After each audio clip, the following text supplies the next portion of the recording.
시간에는 함께 묵상할 말씀 우리 요한복음 14장 21절 말씀 한 구절입니다. 요한복음입니다. 14장 21절.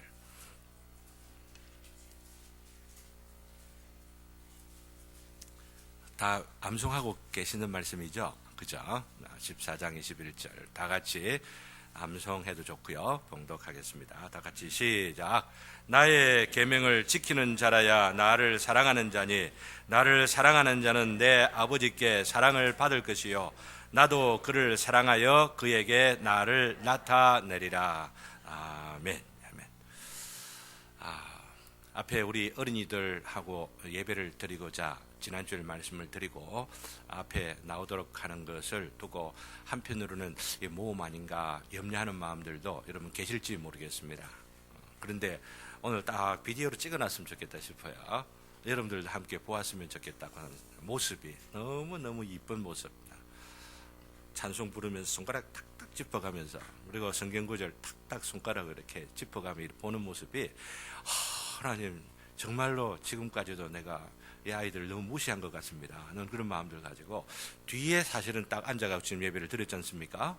그러는데 뒤에 보면은 영 딴 생각들하고 막 그냥 뭐라고 할까 막 몸 너무 막 비틀고 막 이렇게들 하더라고요. 그래서 예배가 뭔지를 배우지 못하게 되는 모습인 것 같아서 오후 예배는 어린이들 수준에 맞춰 갖고 우리가 예배를 드리고 어르신들이 따라가지만은 이제는 이 오전 예배는 어린이들이 앞에 여전히도 앞에 있으면서 이제 이 어린이들도 이 어른들을 배워가면서 이 예배를 우리가 훈련하는 것, 예배에 참여하는 게 참 중요하겠다 생각을 하는 것은 아이들의 그 모습은 어른들의 반응입니다. 거울이라고 볼 수가 있죠. 그래서 이 아이들이 예배를 잘 드리느냐 못 드리느냐 하는 것은 어르신들이 지금 예배를 얼마나 진지하게 드리느냐 안 드리느냐가 이 아이들에게 반영될 거라고 생각을 합니다. 예배라고 하는 것은 저렇게 아무렇게나 드리는 거 아이들이 볼 겁니다. 그래가지고 그 분위기가 이상하면은 아이들도 이상하게 되고 집중하지 못하고 산만하고 여전히 그럴 겁니다. 그것이 몇 주 갈는지 혹은 몇 달 갈는지는 모르지만은 우리가 정말로 하나님 앞에 드리는 게 예배의 모습을 보면은 언어적으로는 분명히 이해되지 못하는 부분들이 있어도 그 진지함과 그 숙연함이 예배다움이 몸에 배어지게 되죠. 그러면서 예배를 배워가게 되고 그러다가 언어를 통하여서 그게 그거였구나 이러면서 깨달아지면서 이 인격이 예배적 인격으로 승화되어져 가게 되는데 오늘도 함께 같이 앉아 있어도 나도 어르신하고 엄마 아빠하고 똑같이 하나님 앞에 서는 거야 이런 마음을 같이 씁니다. 얼마나 복된지를 몰라요. 우리 우리 강 교수님 가족 오랜만에 보게 된 거 너무너무 반갑고요.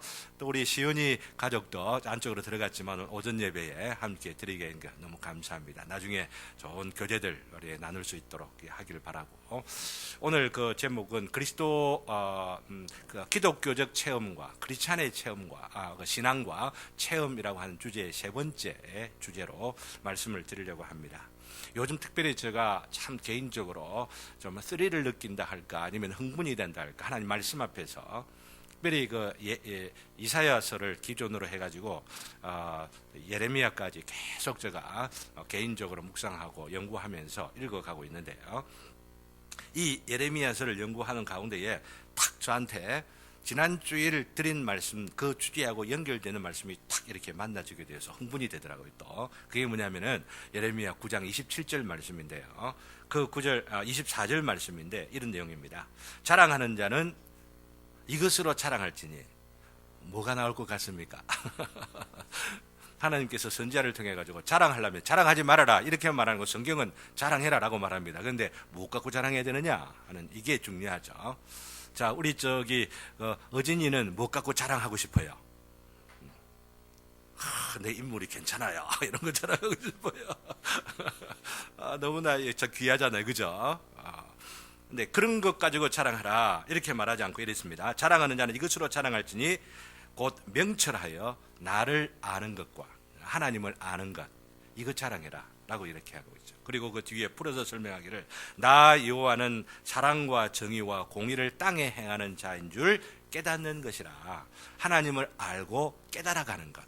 이것으로 말미암아 자랑해라 라고 말하고 있습니다. 자, 이렇게 자랑하라라고 말하니까 사랑하는 성도님들 여러분께 여쭤보겠습니다. 자랑하고 싶은 거 있습니까? 자랑할 거 있으면 옆에 툭 하고 내 자랑하고 싶어 하면서 푹 한번 좀 찔러주세요. 자랑할 거 있죠? 있으시면 얼굴 딱 한번 저를 두고 저를 한번 봐주세요. 윙크 한번 해주세요. 자랑할 거 있어요. 예, 이게 참 중요하잖아요. 보셔. 하나님의 그것도 뭐라고 하냐면은 자랑하면은 이렇게 자랑해라, 이걸 자랑해라 라고 말하면서 여호와의 말씀이니라 강조하고 있어요. 하나님의 이름과 그 명예를 두고 지금 강조하는 말씀이에요. 자랑하려면은 이것 자랑해라 이렇게 말하고 있으니까 우리도 이거 자랑해야 되지 않습니까? 이거 자랑한다고 교만입니까? 하나님이 자랑하라고 자랑하는데 그게 무슨 교만입니까? 하나님 믿는 것이 구원의 길을 하면 믿으면 되는 기지. 아이고 믿음 갖고 안 됩니다. 내가 막 뭔가 수련도 하고 막 그냥 고행도 하고 막 고생해 갖고 피도 흘리고 막 채찍질 때리고 이리 해야 내가 구원받죠. 그게 겸손입니까? 그게 교만이죠. 그렇잖아요. 자랑하라고 하면은 자랑할 수 있는, 믿으라고 하면은 믿을 수 있는 저와 여러분 되기를 주님의 이름으로 기원합니다. 그러니 자랑하세요. 네, 자랑하는 마음이 그냥 교만인가 아닌가 스스로 알잖아요. 그러나 자랑하라고 말했으니까 자랑하면서도 교만하지 않고 겸손할 수가 있는 이 길이 우리 하나님께서 마련해 놓으신 길이라 생각하시면서 자랑하기를 바라는데, 이 중에 특별히 나를 아는 것, 하나님을 아는 것, 자랑하는 말씀, 지난 주일에 제가 강조했던 주제와 연결된다는 것 아실 것입니다. 기독교적 신앙과 체험의 그 두 번째 주제로 하나님을 안다는 게 뭐냐, 그죠? 하나님을 아는 체험이 또 이제 어떻게 시작되고 어떤 것이냐 하는 것을 다 말씀드리지는 못했습니다. 이제 시작입니다. 앞으로 계속해서 말씀드리곤 할 터인데, 하나님의 그 영광을 어떻게 알 수 있다고 말씀드렸습니까? 하나님의 영광을 아는 빛이 어디에서 비춰진다고요? 임마누엘 딱 들어오네요. 임마누엘 대신은 누구? 예수님. 예수님의 이름이 임마누엘이잖아, 그죠? 임마누엘 형제 그렇죠? 늦게 온다고 막 급하게 온다고 마음 되게 많이 썼을 거야. 그래서 이름이 얼마나 좋은 줄 몰라. 임마누엘죠. 임마누엘 형제가 이걸 들으라고 지금 한 거예요. 예수님의 얼굴에 있는 하나님의 영광을 아는 빛이 비쳤느니라, 이렇게 말씀했잖아요, 그렇죠? 그러면 하나님을 아는 빛이 어디에 있는 겁니까? 예수님의 얼굴에 있잖아요. 그래서 예수님의 얼굴을 봐야 되는데 예수님의 얼굴을 어떻게 봐요? 지난주에 마지막 강조를 드렸죠, 그죠? 예수님의 복음, 그리스도 예수의 그 복음을 통하여 예수님의 얼굴이 어떠하다라고 하는 것을 알 수 있다고 말씀드렸습니다. 검은지 하얀지 이게 중요한 게 아니라고 말씀드렸습니다. 그 복음의 내용이 무엇인지를 알면서 예수님의 그 얼굴을 뵙는 것 같이 하나님을 알게 되는 빛이 그 복음을 통하여서 비춰지게 된다, 이런 말씀을 드렸는데요. 그런 말씀을 드리면서 복음을 통해서 비춰진다 혹은 알게 된다고 하는 말은 약간 소극적이라고 볼 수가 있습니다. 그 말씀을 듣고 나서도 아직 실감을 좀 안 나죠, 그죠? 그렇지만은 이것을 좀 더 적극적으로 좀 심화시켜서 그 주제를 드려 말씀드려야 할 필요가 있다는 생각을 하면서 오늘 이 본문 말씀을 정하여서 말씀을 드리려고 합니다. 오늘 여기 있는 이 본문 말씀의 그 구절들은 여러분들이 우리 69절 전체적으로 암송하는 그 내용 가운데에 첫 번째 카테고리가 뭐죠? 네, 새로운 삶, 그죠? 새로운 삶의 첫 번째 주제가 중심 되신 그리스도, 그리고 두 번째는 그리스도께 순종. 그리스도께 순종하면은 로마서 12장 1절하고 요한복음 14장 21절하고 딱 나오잖아요, 그죠? 요한복음 몇 장이라고요? 14장. 그리고 몇 절요? 이거 다 암송하는 분이 우리 강 교수님이신데, 학교 다니시면서부터 이거 다 암송 막 다 일을 다시고 69절이건 기본적으로 암송하시고 이러셨거든. 한번 테스트 한번 해볼랄까? 감사하게도요, 오늘 아침에 우리 그 정식이 형제하고 이야기를 하면서, 정식이 형제가 참 그 귀한 봉사들 하고 이번에 소개로 문답 나오는 거에 표지 디자인도 하고 이랬었는데 선선하게 참 이렇게 섬겨주시겠다 하시는 말씀이, 오늘 69절에 있는 이것을 우리 그 출석부 있죠, 조그맣게 만든 거 수첩 딱 넣어 다닐 수 있는 그 사이즈 크기로 해가지고 하면은 성경책에 언제 넣어두고 다닐 수도 있겠다 해서 그렇게 딱 만들어주기로 했어요. 사실 69절 다 암송하면 우리 교회에서 선교사로 파송하겠다 이런 말을 했는데 아직은 못 해오는 것 같아가지고 아쉬운데, 자, 다른 이야기는 뒤로 넘기도록 하고 오늘 말씀드리는 건 바로 이 구절, 우리가 암송하고 있는 이 구절의 그 의미가 뭔지를 우리가 한번 살펴보자고 하는 것입니다. 오늘 여기 있는 말씀은 잘 아시는 것처럼 요한복음 13장, 14장, 15장, 16장, 17장 여기 있는 말씀은 예수님께서 십자가에 못 박혀 죽음당하시기 전에 바로 그 전날 밤에 제자들을 다락방에 모아서 성찬도 하고 발도 씻어주고 그러면서 기도도 하시고 하시는 말씀, 그 말씀 가운데 아주 한 부분인데, 오늘 이 말씀 보면은 그 14장 그 앞부분에도 보면은 제자들이 예수님께서 이전에 조금 그렇게 안 하셨던 것 같아요. 좀 숙연하고 그냥 엄숙한 그런 분위기를 보고 마음에 근심이 되고 무슨 일이 있는가, 이거 정말 뭔가 큰일 날 것 아닌가 어쩐가, 이런 어떤 불안한 그 기미들을 얼굴에 띄고 있는 걸 보고 예수님께서 뭐라고 하셔요? 아무것도 염려하지 말아라 말하면서 내가 너희를 위하여 무엇을 예비하겠다고요? 거처를 예비할 테니 거처 다 되면은 다시 와서 너희들과 함께 거하겠다, 이런 말씀을 하지 않습니까? 이 말씀을 들으니까 그 제자들 가운데에 의심이 많은 사람이 누굽니까? 도마죠. 도마가 따지는 것 좋아하고 의심이 많아. 그래가지고 어디를 가신다, 예비한다 이렇게 하니까 뭐라고 지금 질문을 딱 하느냐면은 주께로 어디 가는지는 잘 모르겠지만은 그 길이 어떤지 좀 보여주십시오, 이렇게 말합니다. 가는 길이 어떤 길인지 가르쳐 주십시오, 이렇게 말하는 거예요. 그런 질문 할 만하죠. 그렇죠? 그러니까 예수님께서 뭐라고 말씀하세요? 너무나도 유명한 말씀하죠. 딴 길 찾지 말고 내가 곧 그 길이요 진리요 생명이니 나로 말미암지 않고는 아버지께로 올 자가 없느니라. 이런 맥락에서 예수님께서 탁 하는 거예요. 다 알고 있는 구절이죠. 그죠? 예수님께서 그 길이다, 이런 말씀을 하시는 거거든요. 그래서 예수님 그 길을 따라서 가야만 바로 아버지께로 갈 수가 있다, 예수님께서는 올 수가 있다, 이렇게 말씀을 하신 그 말을 듣고 굉장히 따지기 좋아하는 합리적이고 또 어떤 의미에서는 계산적이라 할 수 있는 또 다른 제자가 있어요. 누군지 아세요? 빌립이라고 하는 사람이 있죠. 그죠? 이 제자들을 다 어떻게 먹일 거냐라고 하니까 돈이 얼마 정도는 있어야 되겠습니다. 이렇게 하면서 돈 계산이 밝았던 이 빌립이 계산을 딱 이렇게 하면서 굉장히 질문을 합니다. 그런 질문이 뭡니까? 예수님, 딴 말씀하지 마시고 아버지 딱 우리한테 보여주면 딱 적혔네요. 딱 적혔네요. 이렇게 하는 거예요, 지금. 그 질문하는 내용이, 그죠? 바로 8절에 있는 말씀입니다. 빌립이 이르되, 8절 바로 앞부분에 주여 아버지를 우리에게 보여주옵소서, 그리하면은 좋겠나이다, 이런 말을 합니다. 아마도 저는 그 자리에 예수님하고 같이 있었다고 한다면은 예수님께서 하신 말씀에 대해서 이런 질문 제가 했을 것 같아요. 도마같이 했을 것 같고 빌립같이 했을 것 같아요. 여러분 어떻습니까?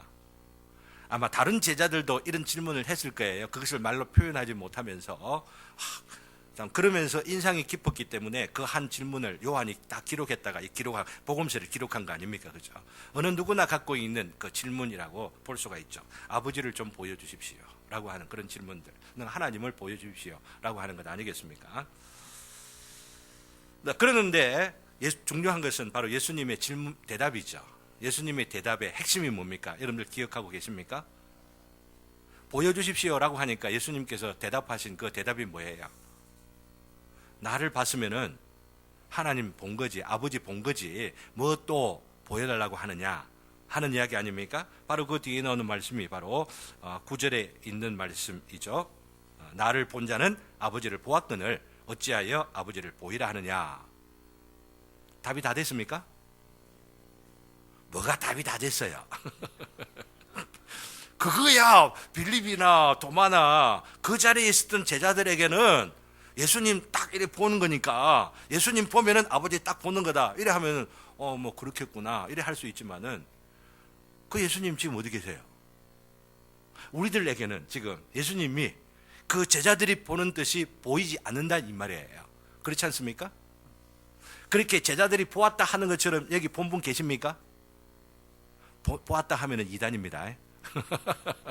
왜냐하면 예수님 지금 어디 계셔요? 그 육체를 가지고는 아버지 우편에 계시니까, 하나님 보좌 우편에 계신다고 하는 것, 이게 우리 기록된 말씀을 통하여 보여주는 사실입니다. 중요한 것은 이것을 지금 말을 들으면서 이 복음서를 기록한 사람들이 이제 기록한 내용을 보고 있는 1차 독자든지 아니면은 그 이후에 이 복음서를 듣고 세월이 지나면서 지금 2000년이라는 공백을 지나고 있는 시공간이 떨어져 있는 우리들에게는 예수님 나를 보았거든 아버지를 보았다라고 하는 말씀이 충분한 대답이 안 된단 말이죠. 그렇지 않습니까? 네, 이런 충분한 대답이 안 된다는 것을 요한이 알까요, 모를까요? 예수님은 알까요, 모를까요? 충분히 안다고 봐야 되겠죠. 그러면은 여기 예수님께서 하신 말씀 속에 힌트를 넣어두질 않았겠습니까? 그죠? 그 이후에 읽을 사람들이 자기들 지금 이 다락방 여기에 있는 사람들 아닌 사람들이 이런 질문을 가질 것에 대해 이런 의문을 가질 것에 대해서 여기에 뭔가 힌트를 넣어두질 않았겠느냐라고 하는 이야기죠. 내 말이 맞습니까? 맞지 않습니까? 맞죠?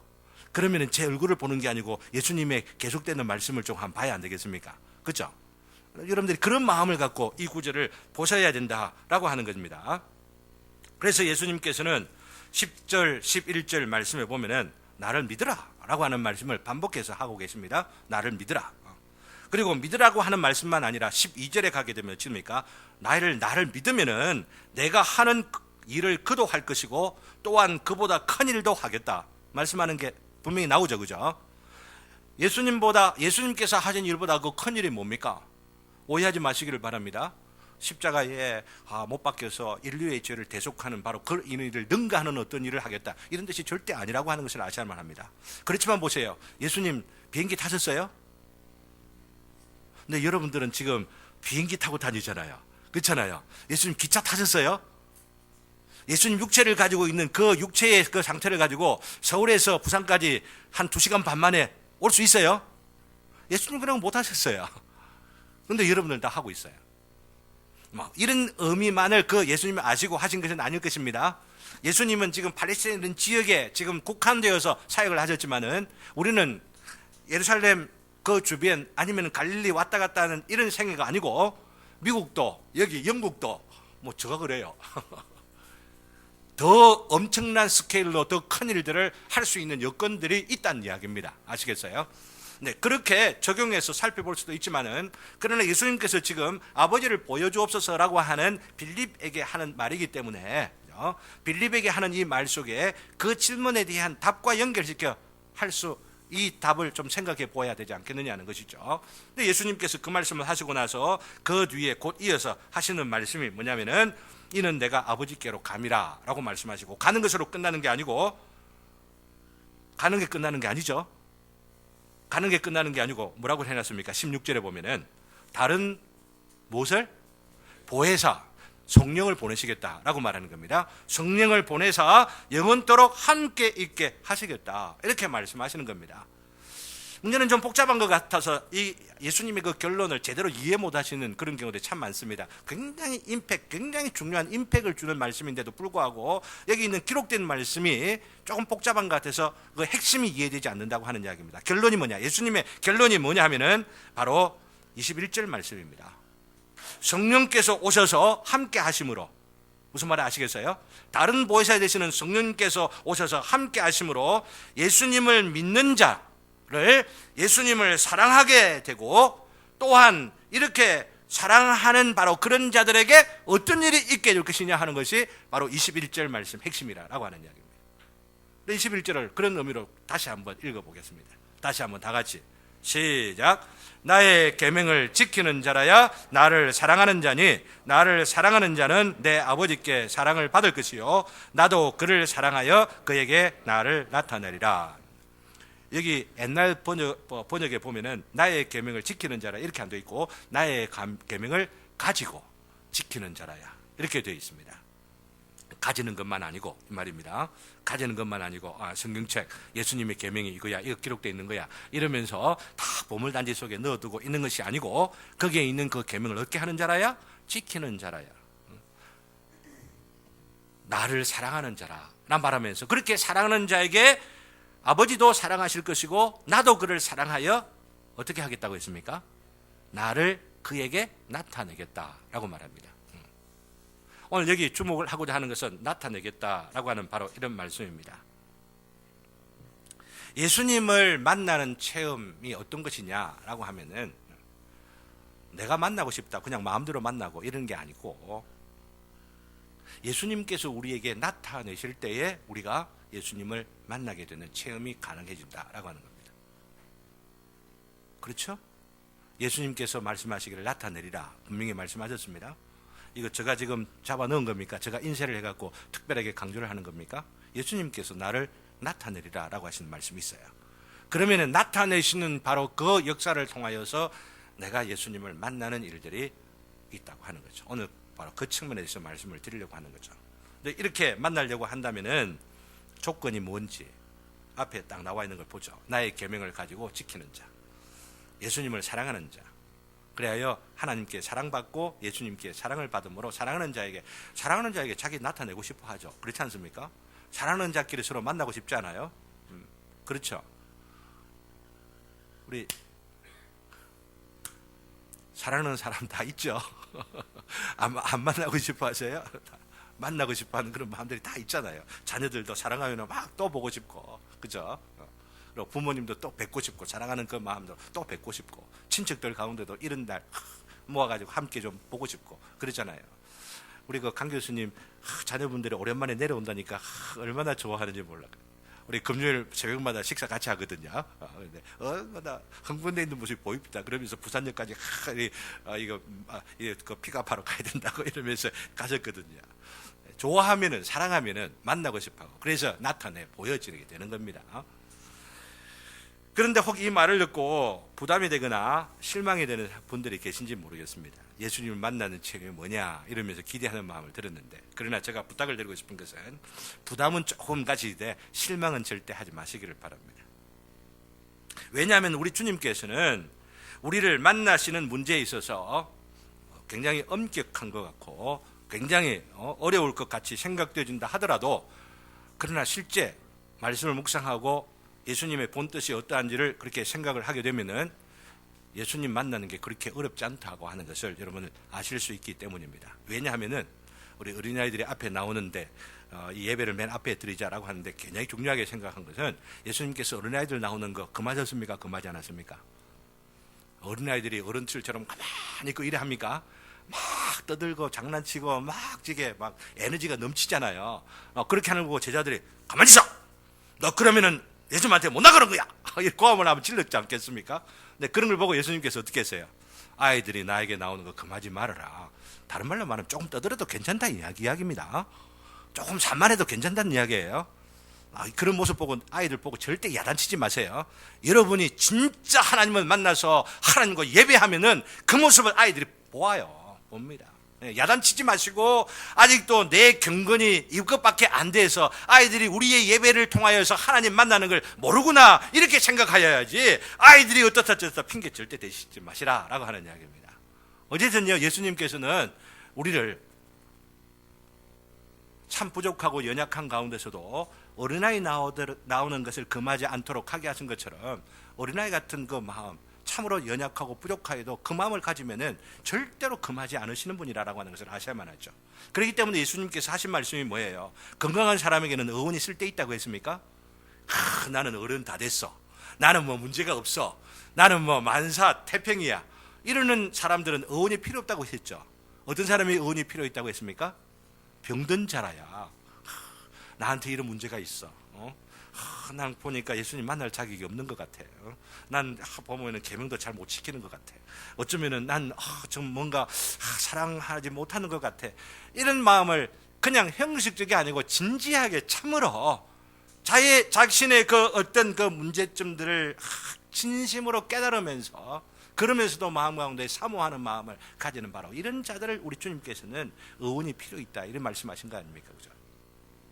그러니 부담을 가지시는 그 마음 자체가 자신에게 뭔가 문제가 있다 이렇게 여기는 것들 때문에 그런 부담 여기는 마음이 있을지 모르겠습니다만, 그런 부담 가지시되 실망은 하지 마시라 라고 하는 이야기입니다. 무슨 실망? 예수님을 만나는 것에 대하여서. 그것이, 그 부담이 불가능하게 하는 것은 아니다 라고 하는 거죠.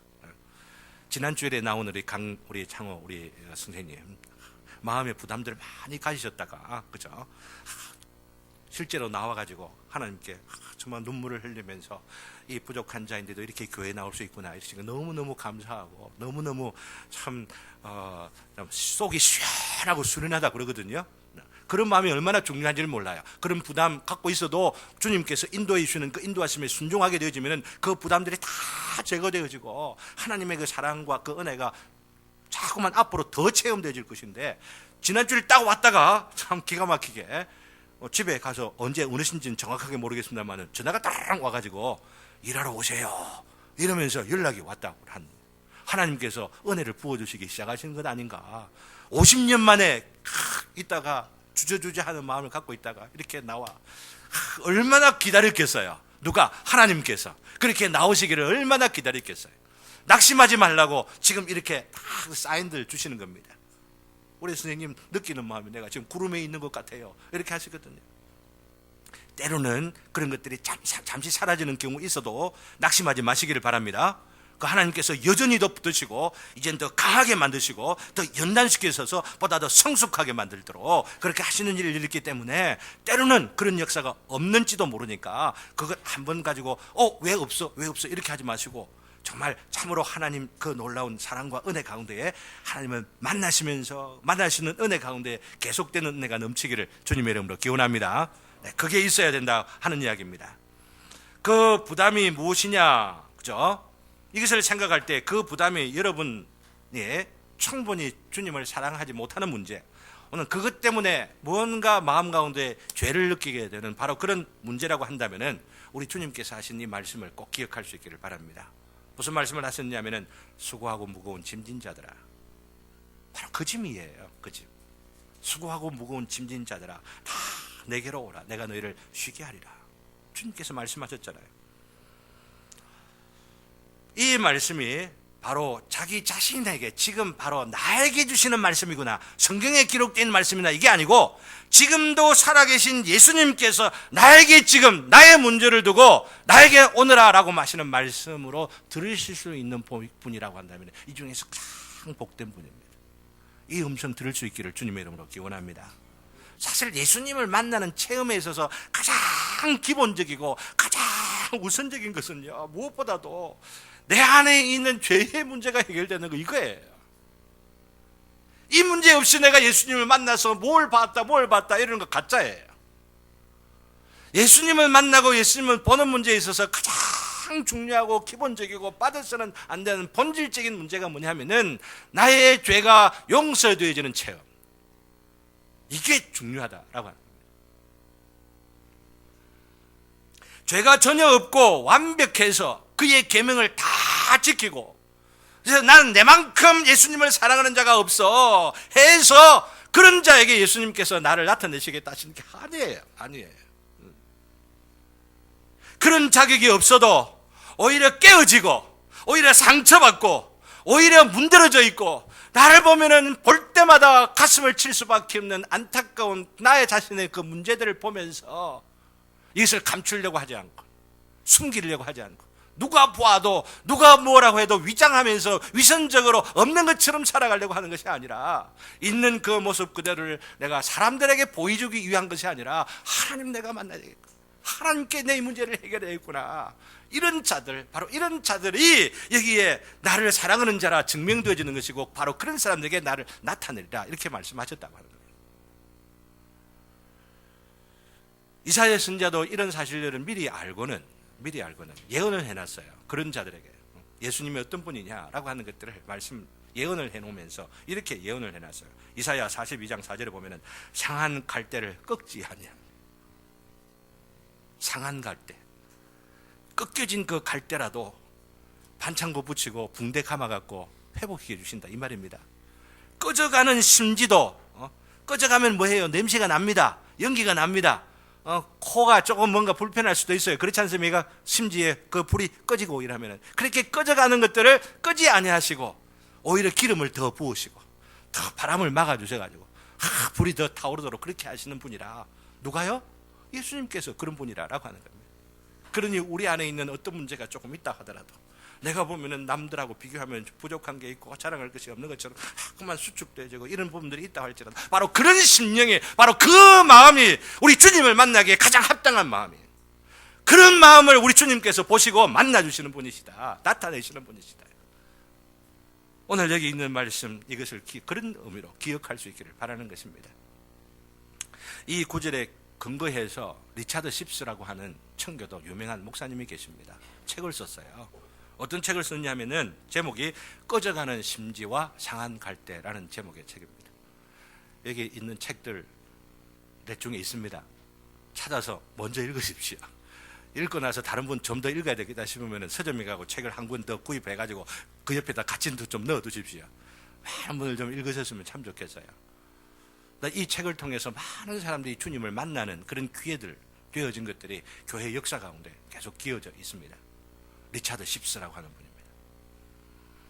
저도 개인적으로 예수님을 만나게 된 것 참 생각을 하면은 너무나도 참 절망적인 상황이었습니다. 저 같은 사람도 이렇게 만나주시구나 생각을 하는 측면에서 얼만큼까지 어떻게까지 이야기할까 싶은데 오늘 좀 일찍 마치려고 했기 때문에 좀 일찍 마쳤으면 하는 그런 마음입니다. 그리고 사실 이런 것에 대해서 인터넷에 우연히 올려놓은 그 글이 이리저리 회자를 하고 다니면서 읽으신 분들도 이미 있을 거라고 생각을 하는데, 손 목사의 회심 이야기라고 하는 제목으로 올려져 있는 글들을 혹시 못 읽으신 분들이 있다면 꼭 좀 읽으시기를 바랍니다. 여러분들의 담임 목사가 어떻게 예수님을 만나는가, 목사에게 어떻게 예수님께서 나타나신 그 은혜가 있었는가.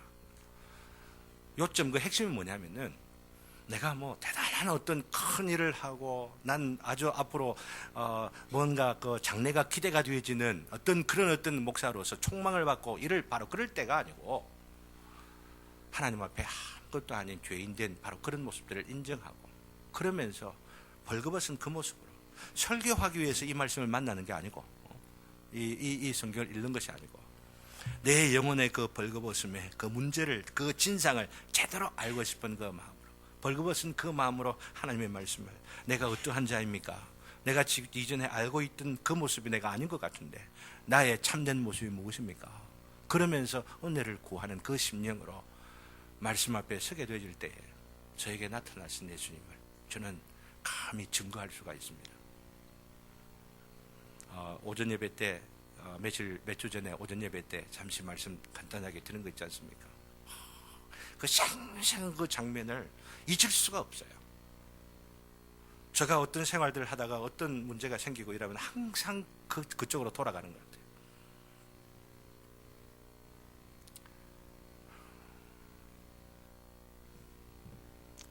혹시라도 오해가 될 것 같아서 그런 경험을 또 반복하는 게 조금 사실은 좀 조심스럽습니다. 그러나 제가 말씀드리고 싶은 그 강조점은 뭐냐면은 체험이 이렇다 저렇다라고 하는 것이 아니라 그 이후로 제가 변했다라고 하는 얘기, 이거 이야기를 지금 드리고 싶은 거예요. 그 이전의 세계는 내가 설교를 해도, 그 이전의 세계는 내가 기도를 해도 서걱서걱하고 뭔가 막히는 것 같은 그런 일들이 있었지만요, 그 이후에 내 자신을 볼 때에 내가 얼마나 말씀을 사랑하는가, 내가 그 주님을 더 알고 싶은 그 마음들이 내 마음속 깊은 곳에 있다고 하는 것을 내 스스로가 확인을 하면서 너무 감사하게 생각하는 거예요. 이런 이야기를 하면은 우리 성도님들 가운데도 이런 그 은혜들을 이미 체험한 분들이 여러 분 계실 거라고 생각을 합니다. 그러나 이 말씀을 드리는 것은 혹시라도 교회 생활을 하면서 내 마음속에 있는 죄가 여전히도 있죠. 남은 죄가 여전히도 있죠. 나를 괴롭히고 나를 넘어지게 만들고 나를 끌어다니는 게 있죠. 그러나 그럼에도 불구하고 내가 주님을 사랑하지 않을 수가 없습니다고 하는 그 고백이, 그 결단을 하면서 교회 생활을 하고 그리고 신앙생활을 하고 있는지를 한번 여러분들이 생각해 보시기를 바라고, 우리 주님께서는 그런 심령들의 마음속 깊은 곳에 있는 그 아픔과 고민과 번민들을 해결해 주시고 또 치료해 주시고 응답해 주셔서 만족시켜 주시는 바로 그 은혜를 오늘 이 말씀이 약속해 놓은 줄을 알고 이 말씀 갖고 붙드시기를 바랍니다. 왜 손목사에게는 그 은혜를 주시는데 나에게는 주시지 않습니까? 그 체험들 가운데 결정적인 건 이거 있습니다. 저희의 그 죄가 용서받은 것은 뭐냐면은 저희의 모든 죄가 지금까지 나는 예수님이 죽으신 것이 그냥 인류의 죄를 위해서, 우리 죄를 위해서 막연하게 생각했는데, 내가 지금까지 행해 왔던 그 어떤 잘못들, 거짓말들, 그리고 그 참 뭔가 뭐라고 할까요? 내 자신이 남을 이겨내려고 뭔가 집착을 하면서 이렇게 했던 여러 가지 그 죄악들이 한꺼번에 화살이 되어서 예수님의 몸에 팍팍 찍히는, 그러면서 예수님께서 나의 죄의 그 화살에 의해서 신음을 하시면서 고통하시는 바로 그 모습을 저에게 보여주시더라고요. 조심스럽습니다. 어쨌든 이런 이야기를 할 때 되면. 그러나 그런 모습을 보면서 나의 모든 죄가 용서하면 다 받았구나. 내가 예수님을 죽인 자로서 지옥에 갈 수밖에 없는 인생이지만, 그럼에도 불구하고 그 마음 가운데 설명할 수 없는 그 설명 가운데 내가 주님께서 용서함을 나에게 허락해 주셨구나 하는 생각들을 하게 되고, 그 뒤로 예수님이 나에게 실제하시는 분으로, 살아계시는 분으로 나와 함께 하여 주시고, 때로는 이 함께 하시는 바로 이 어떤 이 감각이나 그 감정이 좀 약해진다 싶으면 주님 앞에 또 은혜를 구하고 또 힘을 구하고, 그 은혜, 동행하여 주시는 그 은혜를 다시 구할 때마다 다시 한번 마음이 뜨거워지게 되고, 그러면서 살아계신 그 주님의 그 영역, 다스리시는 그 통치의 영역 가운데 다시 들어가게 되는 그 은혜들을 체험하게 되죠. 이 은혜가 주어질 때마다 이것이야말로 천국이구나. 저는 믿기를 우리 천국 지자들 교회가 이 천국을 경험하면서 살아갈 수 있기를 간절히 바라는 것입니다.